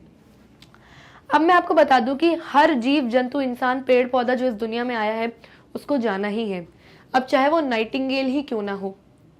यस, तो नाइटिंगेल भी एक जंतु है, एक जीव, एक एनिमल है, एक बर्ड है जिसकी लाइफ स्पैन तय है कि इतने साल बाद इसको मरना है या उसकी डेथ होना निश्चित है। तो पोएट इमॉर्टल बर्ड उसको कैसे बोल सकते हैं कि तुम हमेशा से ही जिंदा हो, यानी तुम्हें हमेशा से लोग सुनते आ रहे हैं, राजा महाराजाओं के ज़माने से लेके आज तक तुम्हारे गाने को लोग सुनते आ रहे हैं। तो वो पोएट जो है वो नाइटिंगेल को अमर नहीं बोल रहे, उसके गाने को, उसकी आवाज़ को, उसके सॉन्ग को अमर कह रहे हैं कि तुम्हारा गाना अमर है। इस लाइन का मतलब ये नहीं है कि वो नाइटिंगेल को अमर कह रहे हैं, वो उसके सॉन्ग को अमर कह रहे हैं कि तुम्हारा गाना कभी मर नहीं सकता, कभी खत्म नहीं होगा। राजा महाराज, एम्परर से लेके आज तक सब तुम्हारे गाना सुनते हुए आ रहे हैं। तो एक्चुअली इमॉर्टैलिटी, अमर होने की बात किस पर अप्लाई हो रही है? द सॉन्ग पे, नाइटिंगेल के सॉन्ग पे। यस, तो फर्स्ट ऑप्शन में ही आंसर मिल गया। अब बुलबुल, एक बुलबुल नाम की बर्ड पे अप्लाई हो रही है बात? नो। द नाइटिंगेल, क्या ये बात नाइटिंगेल पे अप्लाई हो रही है? नहीं, ये बात नाइटिंगेल के सॉन्ग पे अप्लाई हो रही है जो वो गाती है। नन ऑफ दी अबव, ऊपर में से कोई ऑप्शन नहीं, तो ये तो हो नहीं सकता क्योंकि हमें हमारा आंसर मिल गया option number A, the song. Next, that thou light winged dryad of the trees, which poetic device is used in the above line. अब ये जो लाइन है ये आपकी पोम की ही लाइन है जिसमें आर्केइक वर्ड यानी ओल्ड फैशन वर्ड्स यूज हुआ है। दाव, दाव का मतलब होता है आज के जमाने की इंग्लिश में यू। अब डरियाड का मतलब क्या होता है? डरियाड का मतलब होता है कि पेड़ों की रानी, पेड़ों पे रहने वाली रानी। ओके, तो पोएट कहते हैं कि तुम लाइट विंग्ड पेड़ों पे रहने वाली रानी, यानी लाइट विंग, तुम्हारे विंग्स जो हैं बहुत लाइट हैं, बहुत हल्के हैं। तो पोएट ये किसको बोल रहे हैं कि तुम लाइट विंग्ड रहने वाली पेड़ों की रानी। ये एक नाइटिंगेल को बात बोल रहे हैं हमारे पोएट। अब इस लाइन में कौन सा पोएटिक डिवाइस यूज हुआ है? तो ऑप्शन है ए सिमिली। सिमिली यानी जब दो चीजों को कंपेयर किया जाता है और कंपेयर करते वक्त बीच में दो शब्दों का यूज होता है, या तो लाइक या तो एज। मुझे ये दोनों ही शब्द इस लाइन में कहीं नहीं दिख रहे, दैट मीन्स सिमिली यूज नहीं हुआ है। हाइपरबोल, हाइपरबोल का मतलब होता है कोई चीज जो बढ़ा चढ़ा के बोली जाती है। आई डोंट थिंक सो कि इसमें कोई चीज बढ़ा चढ़ा के बोली गई है। वो ट्री पर रहती है इसलिए वो पेड़ों की रानी हो गई, ऐसा बोल के तारीफ करी पोएट ने उसकी। और उसके विंग्स लाइट भी होते हैं। एक्चुअली में भी नाइटिंगेल बहुत लाइट वेटेड बर्ड होती है, उसके विंग्स जो पंख होते हैं बहुत हल्के फुल्के होते हैं। तो हाइपरबोल भी नहीं है यहाँ पे। ऑलिट्रेशन, ऑलिट्रेशन का मतलब ये होता है कि जैसे ए ई आई ओ यू, ये 5 लेटर्स आपके होते हैं वावल्स। अब इनको, इन 5 लेटर्स को छोड़ के जितने भी लेटर्स हैं आपके अल्फाबेट्स में, उनको हम बोलते हैं कॉन्सोनेंट्स। जब एक लाइन में 2 शब्द या 2 से ज़्यादा शब्द एक साथ आते हैं और उनके पहले लेटर कॉन्सोनेंट होते हैं, यानी उस लाइन में ऑलिट्रेशन नाम का पोएटिक डिवाइस यूज हुआ है। तो यस, यहाँ पे हुआ है क्योंकि यहाँ लिखा है दैट दाउ। अब दैट और दाउ 2 शब्द साथ में यूज हुए हैं और इनके जो पहले लेटर्स हैं वो है टी और टी, यानी दोनों ही क्या है, कॉन्सोनेंट है।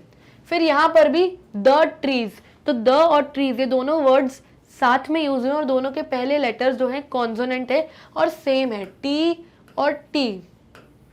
तो दैट मीन्स यहाँ पे ऑलिट्रेशन नाम का पोएटिक डिवाइस यूज हुआ है। ऑक्सीमोरॉन, ऑक्सीमोरॉन वो पोएटिक डिवाइस होता है जिसमें एक लाइन में 2 वर्ड्स एक साथ आते हैं और दोनों वर्ड्स के मीनिंग्स ऑपोजिट होते हैं ना, उल्टे, जैसे बिग स्मॉल, नियर फार, बिग शॉर्ट, वो सब। तो आई डोंट थिंक सो कि यहाँ पे कोई ऑपोजिट वर्ड्स एक साथ यूज हुए हैं, तो ऑक्सीमोरॉन भी नहीं है। दैट मीन्स हमें हमारा आंसर मिल गया, which is option number C. Next, she stood in tears amid the alien corn. She refers to, अब ये जो लाइन है ये आपकी पोम की लाइन है, ओके। अमिड यानी कि बीच में,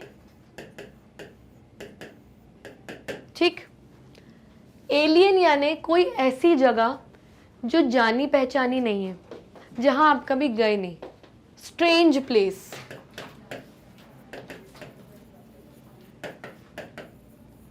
कॉर्न क्या होता है? कॉर्न हम सबको पता है, भुट्टा, कॉर्न हम खाते भी हैं। अब शी किसके बारे में बोला जा रहा है? शी बोला जा रहा है रूथ नाम की लेडी के बारे में। ये आपकी पोम में मेंशन भी है कि रूथ एक ऐसी लेडी थी कि जिसके जब हस्बैंड की डेथ हो गई थी तो उसको अपना घर परिवार सब छोड़ के अपनी मदर इन लॉ यानी अपनी सास के साथ जाके रहना पड़ा था, एक एलियन कॉर्न में, यानी कि अनजानी जगह में, और एक कॉर्न के फार्म में यानी भुट्टे के फार्म की जगह में जाके रहना पड़ा था, बिल्कुल बीचों बीच। और ये उसके लिए बहुत स्ट्रेंज प्लेस थी और उसकी मदर इन लॉ का नाम था नाओमी। तो पोएट कहते हैं कि जब रूथ नाम की ये जो औरत है जब अकेले खड़ी होती होगी बीच में एलियन कॉर्न यानी अनजाने कॉर्न के फार्म के बीच में खड़े होकर रोती होगी, जब उसे अपने घर की याद आती होगी, जाने की इच्छा होती होगी, तो वो रोती होगी। लेकिन उसको भी कब सुकून मिलता होगा, कब वो अपने आप को शांत कर पाती होगी? जब नाइटिंगेल वो तुम्हारा गाना सुनती होगी। तुम्हारा गाना सुनते ही उसका मन शांत हो जाता होगा रूथ का। तो इस लाइन में बोल रहे हैं कि जो शी है, ये शी, ये कौन है? तो ऑप्शन है ए मारिया। मारिया कौन है? क्या कुछ भी इस पोम में इस बारे में मेंशन नहीं है। क्या नाइटिंगेल के बारे में बोल रहे हैं शी? नहीं। नाओमी, नाओमी रूथ की मदर इन लॉ थी, उसके बारे में यहाँ पे कुछ मेंशन नहीं है। ऑप्शन डी रूथ, जो मैंने अभी आपको बताया, ये एक वुमन का, एक औरत का नाम था। सो हमें हमारा आंसर मिल गया, which is option D Ruth. Next, even before his diagnosis of dash Keats focused in his work. अब कीट्स यानी जो हमारे पोएट है जॉन कीट्स, जब उनको डायग्नोसिस यानी ये पता चला, ये बारे में पता चला कि उनको कौन सी बीमारी है, उनको पता चलने के बाद भी उन्होंने हमेशा अपने वर्क यानी अपने काम पर फोकस किया। तो आपको यहाँ पे उस डिजीज, उस बीमारी का नाम बताना है। ऑप्शंस है कॉनिकल कॉर्नियास, क्या उन्हें कॉनिकल कॉर्नियास नाम की बीमारी थी, यानी ये वो बीमारी होती है, ये एक आईज, आंखों का डिजीज होता है जिसमें जो आंखों की पुतलियाँ होती हैं वो थोड़ी उभर के बाहर आ जाती हैं और आपको धुंधला दिखने लगता है। तो ऐसा कुछ भी नहीं बीमारी थी उनको। अगर ऐसा होता तो वो अपनी पोएट्रीज कैसे लिखते, कविताएं कैसे लिखते। टर्मिनल ट्यूबरक्लोसिस यानी टीबी, यस उनको टीबी था और मैंने आपको बताया भी था, यही बीमारी उनको डायग्नोस हुई थी। लंग कैंसर, उनको फेफड़ों का कैंसर था, no. None of the above, ऊपर से दिए हुए कोई बीमारी नहीं, तो ऐसा बिल्कुल नहीं था, बिल्कुल उनको एक बीमारी थी। Option number B terminal tuberculosis is the right option to this question. So children, here we come to the end of this session. I hope आपको सारे एमसीक्यूज अच्छे से समझ में आ गए होंगे। आप चाहें अगर यूट्यूब पे वीडियोस नहीं मिल रही तो गूगल पे जाइए और हमारी वेबसाइट का नाम डालिए विच इज़ magnetbrains.com। जैसे आप वेबसाइट पे जाएंगे इस तरीके का पेज आपके सामने आएगा। यहाँ इंग्लिश हॉर्नबिल का ऑप्शन है, इंग्लिश वोवन वर्ड्स का ऑप्शन है, इंग्लिश स्नैपशॉट्स का ऑप्शन है। फॉर एग्जाम्पल आपको वोवन वर्ड्स के वीडियोज़ देखने तो इस पर क्लिक करिए। जैसे ही आप क्लिक करेंगे इस तरीके से लिस्ट ऑफ चैप्टर्स आपके सामने आ जाएंगी। फॉर एग्जाम्पल आपको फर्स्ट चैप्टर देखना है तो इस पर क्लिक करिए। जैसे ही आप क्लिक करेंगे मेरा वीडियो आपके सामने प्ले होना स्टार्ट हो जाएगा। ऑल्सो मैग्नेट ब्रेन्स आपके लिए गुड न्यूज़ लेके आए कि मैग्नेट ब्रेन्स ने अपना हिंदी चैनल स्टार्ट किया है। तो do not forget to subscribe this channel and share it amongst your friends. Also do not forget to like, subscribe and share our YouTube channel. तब तक के लिए bye bye and take care.